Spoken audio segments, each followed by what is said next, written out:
que inició con la multiplicación de los panes, que continuó en ese desplazarse Jesús, de forma que no identificaban esa búsqueda que hacen de la persona del Señor, y el Señor pregunta o dice que, pues, que lo buscan porque les ha dado pan, porque los ha alimentado. Y luego la señala el día de ayer y el Señor dice, no es Moisés, es Dios quien les da el pan verdadero. Hoy, mañana y pasado, a continuar hablando acerca de ese sacramento de la Eucaristía, en torno a lo que es el sacramento del pan de la vida. Pongo aquí en la primera diapositiva dos imágenes, una de una hostia, digamos, parece un círculo blanco, pero lo ves con detenimiento y tiene, digamos, esas líneas de la cocción que las religiosas, las monjitas hacen en esas moldes que tienen para la sagrada forma. Y también te puse una imagen de un rostro hermoso de nuestro Señor, que quizá muchos de nosotros lo hemos tenido en algún momento en nuestra vida, en alguna estampa, en algún cuadro, en nuestra propia casa, en el trabajo, en la oficina, bajo el cristal del escritorio donde hemos trabajado, pero para recordarnos el amor que Cristo nos tiene. Te pongo estas dos imágenes porque quería recordarte y recordar yo mismo que cuando un servidor todavía no me ordenaba sacerdote hace ya, fue 34 años, porque estamos hablando del año 87, un servidor estaba estudiando la teología y en la misión de verano de ese año 87 nos tocó atender la comunidad de San Pío X, ahí en las nuevas colonias, como se le llama, o San Piox, como la gente le llama por la X, San Pío X.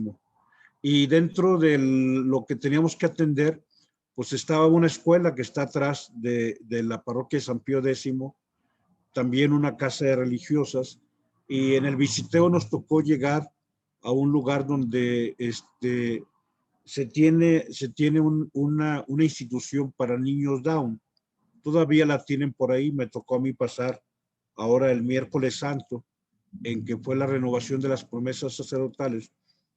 Un servidor, pues decidí hacer mi peregrinación, como se suele hacer el miércoles santo.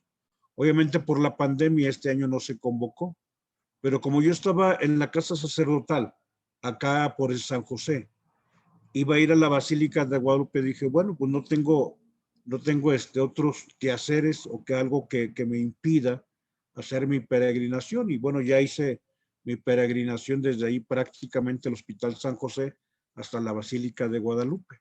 Una buena jornada, el rezo del rosario, pero me tocó pasar por donde está esta casa, todavía habla de atención a niños Down y todo ello.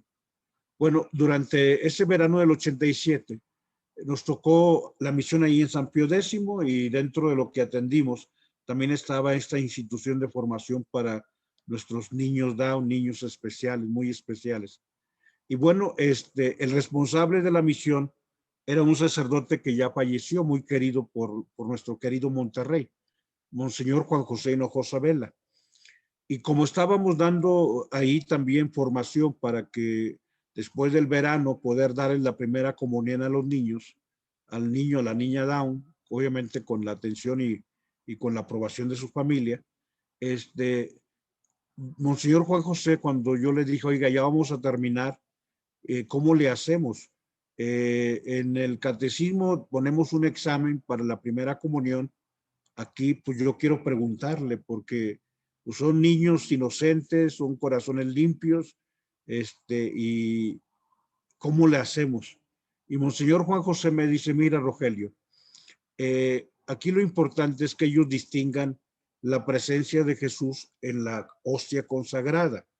Entonces, piénsale cómo puedes tú, o sea, que ellos entiendan que no es lo mismo una hostia que todavía está en la bolsa de plástico o en la bolsa de papel, a una hostia que ya está en la patena y está en el copón, y que sepan que ahí está Dios, porque nosotros amamos a Dios y sabemos que Él nos ha dicho. Total, bueno, ya después de una noche de pensar cómo hacerle, a mí se me ocurrió la brillante idea de lo que tienes aquí frente a tu mirada. Me tocó examinar, era un grupito de 8 o 9 niños que estaban en esa edad y que recibieron la catequesis. Obviamente las catequesis no había gran problema porque pues, podíamos usar recursos didácticos, cartulinas, dibujos, plastilina. Teníamos una serie de cartulinas con pasajes bíblicos. Y créanme, cuando los niños veían el rostro de Jesús, lo veían con mucho cariño. O sea, veían un rostro como ese que tienen frente a ustedes y lo besaban. Diosito, Diosito. O sea, sabían que representa a nuestro Señor. Total, bueno, llegó el día del examen y entonces un servidor se me ocurrió la brillante idea, y créeme que fue brillante idea, de poner en la mano izquierda una hostia, pero sin consagrar. Obviamente, ¿por qué? Porque yo no iba a faltar el respeto de sacar una forma del copón del sagrario. Entonces, yo obviamente lo que les decía a los niños, imagínate que estás en la misa y ya vas a recibir la comunión y el sacerdote trae la hostia en su mano y bueno, en la otra mano ponía la imagen de nuestro Señor que tienen aquí frente a ustedes. Entonces, les mostraba la hostia diciéndoles que pensaran que ya estaba consagrada y les decía, ¿quién está aquí? Y decían los niños, Diosito. Dije, no, pues ya la hicimos. Y acá, cuando la imagen, y un poquito también para que identificaran que era el mismo que nos dijo que ahí estaba él, cuando mostraba esta imagen decían Diosito. Y entonces, bueno, ya que lo decían, dije, no, pues sí. O sea, cuando yo les dé la comunión o cuando Monseñor Juan José les dé la comunión, van a saber que es a Diosito a quien reciben. Y bueno, pues estábamos como que en buena sintonía. Pero se me ocurre preguntarle a María, una niñita que tenía unos 13 años, pero pues era niña Down. Y entonces le digo a María, oye, María, ¿quién está aquí? Mostrando la hostia. Y dice, ahí está Diosito. Y en la imagen, oye, ¿y quién está aquí? Pues está Diosito. Y le pregunto, oye, María, y entre lo que está aquí, la hostia, y lo que está aquí, la imagen de nuestro Señor, ¿qué diferencia hay? Y María me señala la hostia que estaba en la mano y dice, ahí parece que no está, pero sí está. Y cuando me muestra la imagen que está aquí, dice, ahí parece que sí está, pero no está. Yo me quedo pensando en lo que me está diciendo. Digo, mande. Sí, es que en la hostia dice, parece que no está, pero sí está Diosito. Y acá en la imagen parece que sí está, pero no está. Yo dije, Señor, gracias porque te manifiestas, das la luz, das tu gracia en el corazón de la gente limpia, de la gente sincera, de la gente que no tiene eh,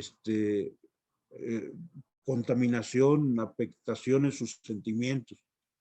Vamos a hablar de ese pan de la vida, en el que nosotros sabemos que ahí sí está el Señor, como el Señor lo ha dicho.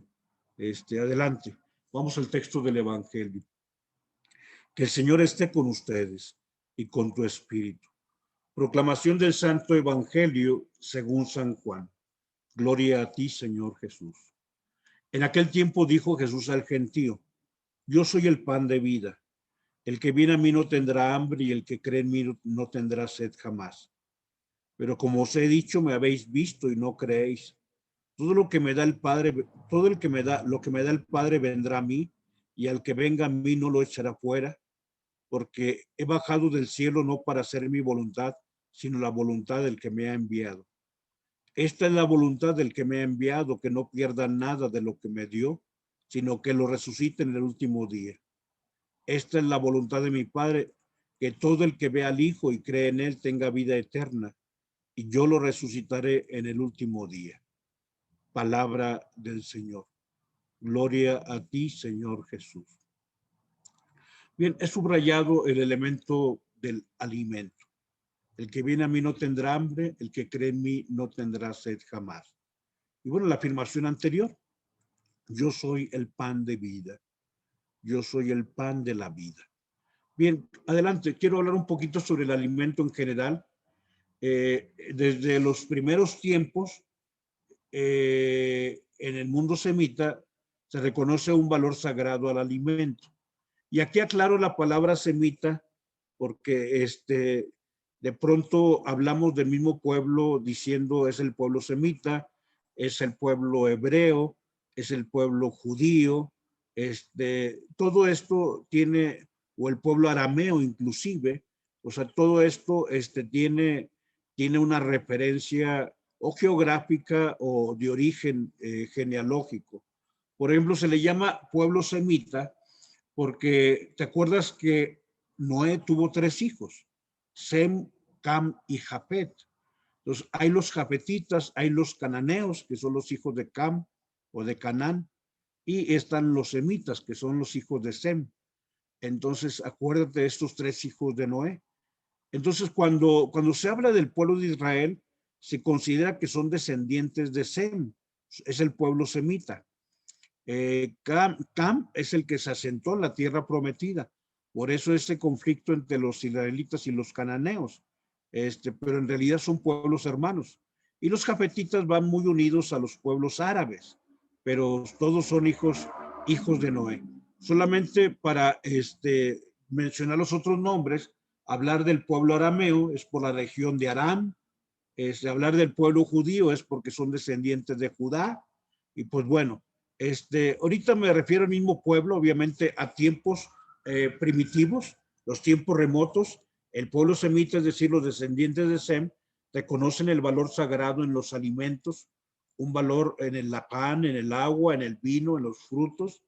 Y pues bueno, aquí habla de la creación, cómo ve Dios que era bueno y fue Dios dando cada semilla, cada fruto, cada planta para alimento del ser humano. Y bueno, es que el hombre como ser vivo necesita alimentarse para subsistir.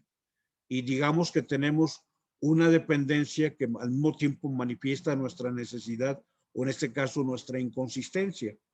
Pero también, bueno, nosotros sabemos que Dios ha manifestado que el alimento no tan solo se queda en aquello que entra al vientre, sino que también Él es nuestro alimento. Esta expresión que el Señor va a utilizar en el desierto cuando lo está tentando Satanás, y el Señor refiere que no solo de pan vive el hombre, sino de toda palabra que sale de la boca de Dios. O sea, nosotros necesitamos del alimento del vientre, pero también del alimento del alma, del alimento espiritual.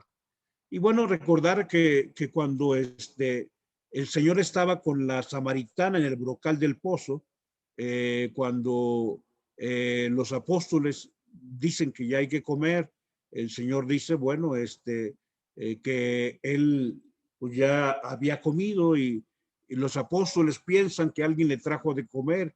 Y dice San Juan que en realidad dijo esto porque el alimento de Jesús es hacer la voluntad del Padre. Juan 4:34. Adelante. Vamos a hablar de la Eucaristía y con ello vamos a hablar acerca del sacramento del amor. En cierta parte, hablar del alimento es hablar de aquello con lo que nos unimos. O sea, tú ya quizá probaste algún alimento, ya hay algo que está en tu cuerpo, ya algo que has recibido. En ese sentido, hablar de alimento es hablar de un factor que nos une. Y esta es una expresión del amor que se tiene. En ese sentido, cuando hablamos del amor, sabemos que el amor necesita de la unión, de la fusión, de la compenetración. Por eso, por ejemplo, en el caso del matrimonio, se expresa que el amor llega a ser tan grande que son los dos una sola carne. Y esto se expresa en el matrimonio. Génesis 2:24, deja el hombre a su padre, a su madre, se une a su mujer, forman los dos una sola carne, lo que Dios ha unido, que no lo separe el hombre. Entonces, cuando hay amor, se llega a ser una sola carne. En ese sentido, aquella expresión del amigo como el otro yo que decía Aristóteles, que un amigo o los amigos son un alma en dos cuerpos. O sea, en realidad llega a haber tanta comunión que en realidad el alma, que es la que hace las funciones espirituales, es una en dos individualidades.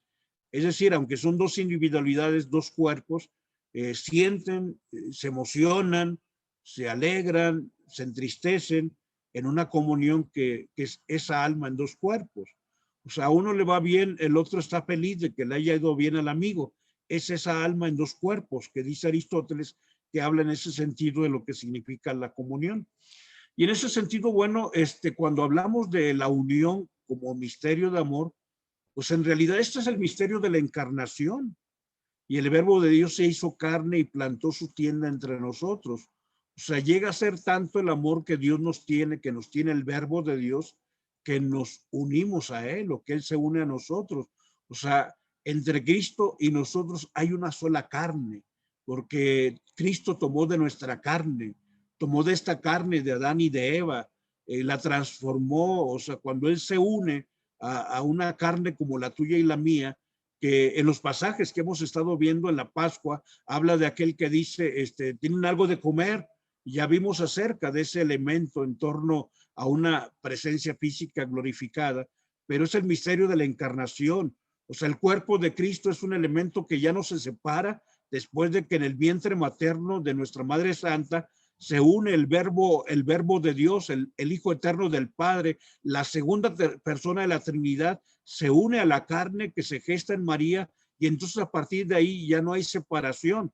Y la muestra más palpable es lo que acontece en la resurrección. Acerquen su dedo a mi mano, acerquen su mano a mi costado.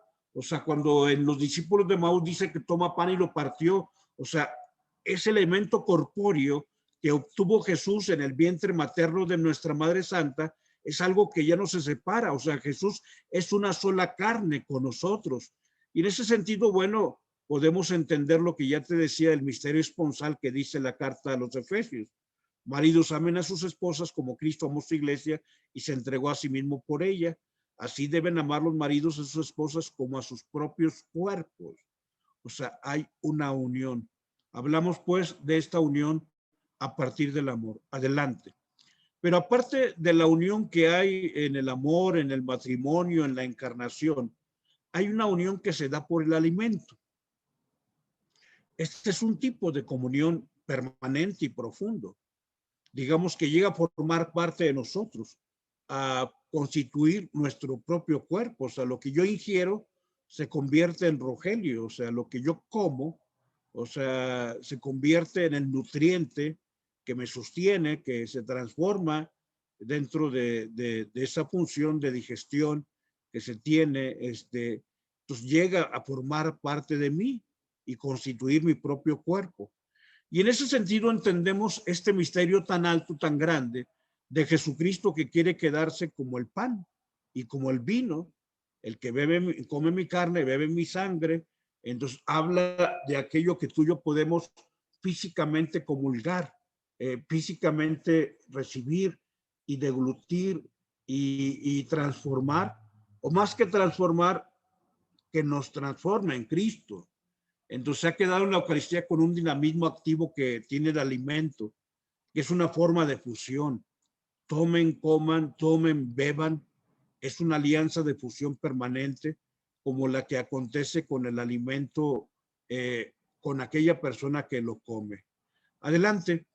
Quisiera utilizar esa expresión de Ludwig Feuerbach, que afirma que el hombre es lo que come. Cuando él lo afirma, Ludwig Feuerbach, en realidad está, digamos, desacralizando incluso la existencia humana. O sea, ¿qué es el hombre? El hombre es lo que come. ¿Y qué es lo que comemos? Pues comemos materia. Y entonces lo que él dice, bueno, tú eres materia.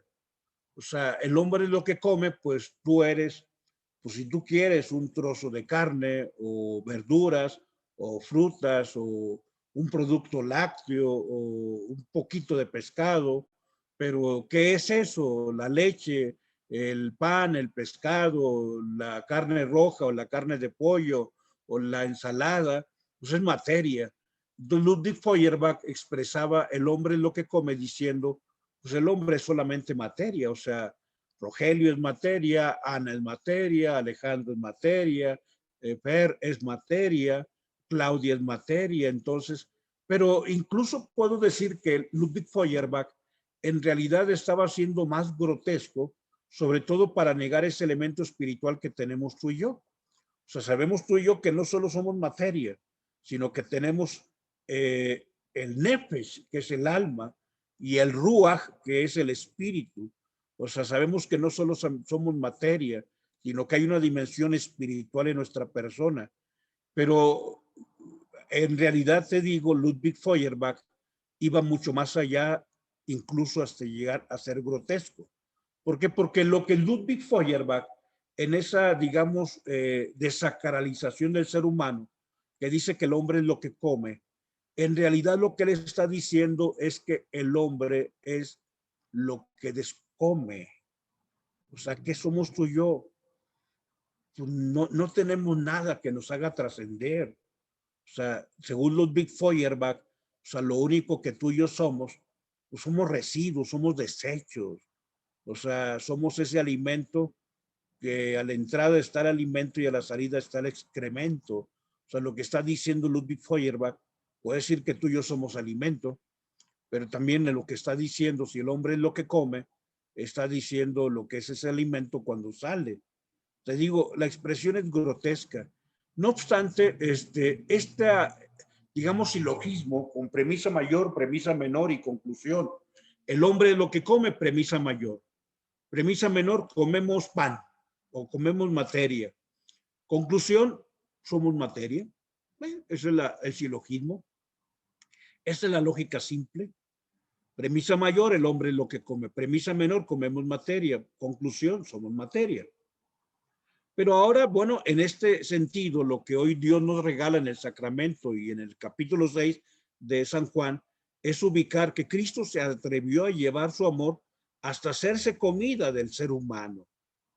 Y entonces lo insospechable, eh, el hombre puede comer a Dios. Tomen, esta es mi carne, beban, esta es mi sangre. Yo soy el pan de la vida, el que come mi carne tiene vida. O sea, estamos entrando al misterio de un Dios que nos ama tanto que se atreve a hacerse alimento. Entonces, si el hombre es lo que come, entonces somos cristificados. Si el alimento que recibo, la Eucaristía, es el mismo Dios, yo me divinizo, me cristifico. Aquello que decía San Pablo, nosotros podemos decirlo no tan solo por la gracia que se manifiesta de mil maneras, sino en este caso cuando recibimos al mismo autor de la gracia. Dice San Pablo, vivo yo, pero ya no soy yo, sino que es Cristo que vive en mí.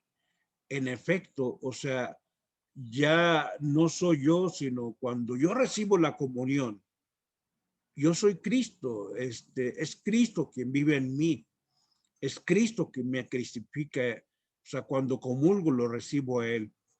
Pero bueno, adelante la segunda elemento es en torno a la comunión fraterna. Si recibimos la comunión sacramental y sabemos que recibimos al mismo Dios, esa comunión del cuerpo de Cristo nos invita a que tengamos una comunión fraterna. Y aquí es donde vienen las preguntas y quizá el elemento, pues aquí sí un tanto estrujante que podemos reflexionar. No se puede comulgar el pan de la vida y no tragar a mi hermano. O sea, no puedo yo estar en comunión con Dios si estoy en separación con mi hermano. O sea, ¿con qué cara voy a recibir la comunión si no soy capaz de tratar bien a mi hermano? Cuando uno recibe la comunión no es para tener una relación individualista con Cristo, sino para extender la unión con todos los que forman el pueblo de Dios. De ahí la importancia de poder ubicar que la Eucaristía es una celebración, es una asamblea, es una reunión de iglesia, es una alianza del pueblo de Dios con Cristo. Y en ese sentido, bueno, la Eucaristía, pues es el epicentro, es el vértice, es el gozne de la reunión familiar, donde todos nos reunimos en torno a la mesa de la familia. Y entonces de ese pan, por pensar y ponerte el ejemplo de lo que era la parroquia del Rosario, o la parroquia de San Juan Bosco, la parroquia de la Natividad del Señor, o sea, de ese pan comulga el que se va a ir a una oficina a tomar decisiones importantes, como comulga la persona que está vendiendo sus dulcecitos, sus chicles allá afuera de la parroquia. O sea, es una reunión de familia y nos reunimos en torno a la mesa del hogar común, es un hogar de todos. En ese sentido, adelante, Hoy que hablamos de la Eucaristía, tenemos que convertir la teología, pues llamémosle así, en sociología, lo que nos dice el Evangelio. Los que comen a Cristo deben preocuparse por dar de comer al hambriento. O sea, si Cristo te da el alimento, ¿por qué no le das de comer al que tiene hambre? Tuve hambre, me diste de comer. Tuve sed, me diste de beber. Desnudo me vestiste, forastero me hospedaste, enfermo fuiste a verme, encarcelado me visitaste.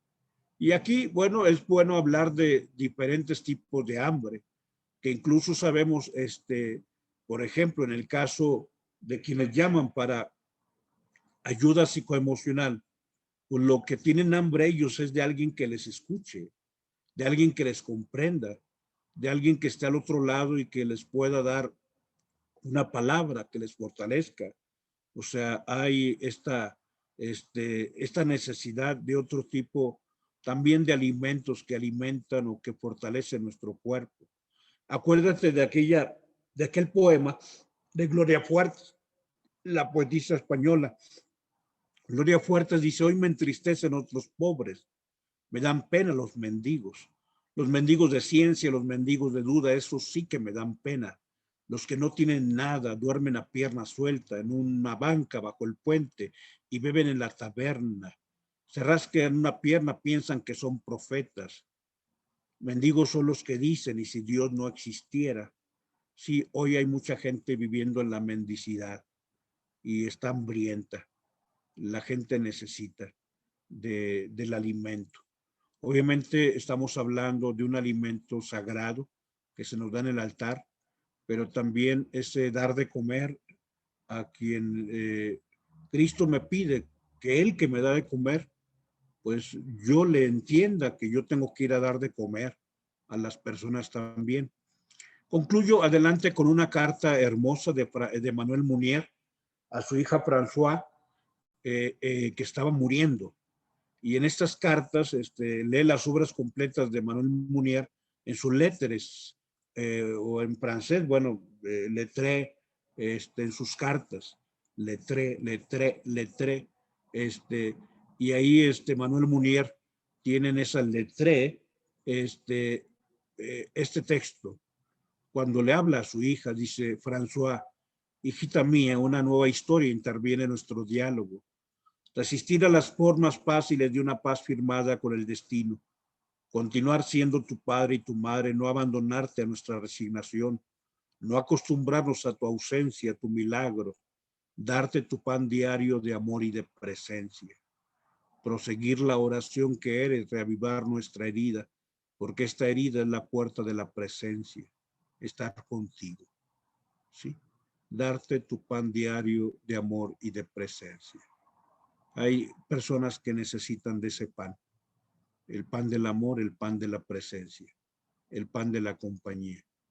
Y posiblemente personas que están muy cercanas a nosotros tienen hambre de amor y de presencia, de compañía, de cercanía. Que hoy que el Señor se manifiesta como el pan de la vida, nos permita recibirle siempre con un corazón limpio, pero que a este gesto de comprensión teológica, sabiendo que en ese panecito está Cristo, tengamos también una comprensión sociológica, pero desde la teología. En el hermano está Cristo y hay que ser capaces de saber que cuando le damos de comer, estamos dándole de comer a Cristo también. En nombre del Padre, del Hijo y del Espíritu Santo. Amén. Muchas gracias.